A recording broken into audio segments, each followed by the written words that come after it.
Bottom of the deck डेव्हिलचं card हे तुमचं अंतर्मन आहे. ते सांगतं आहे की सध्या तुम्ही काहीतरी फेस करताय.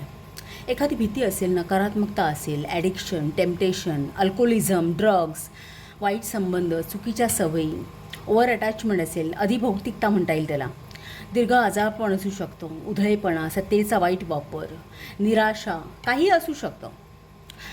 एंजल्सना असं सांगायचं आहे की सध्या तुमच्या आयुष्यामध्ये एक ट्रान्झिशनचा किंवा ट्रान्सफॉर्मेशनचा काळ चालू आहे. खूप काही नवीन बदल, एखादी नवीन सुरुवात तुम्ही अनुभवणार आहात. अशावेळी तुम्ही कॉन्फिडेंट असणं गरजेचं आहे.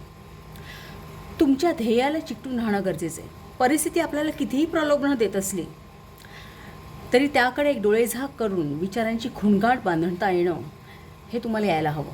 तुम्ही समृद्ध आहात. तुम्हाला जे काही मिळवायचं ना त्यासाठी परिपूर्ण आहात. मनावरती कंट्रोल साधा, सेन्सिबल प्रॅक्टिकल अप्रोच बाळगा, बॅलन्स क्रिएट करा असं सांगते.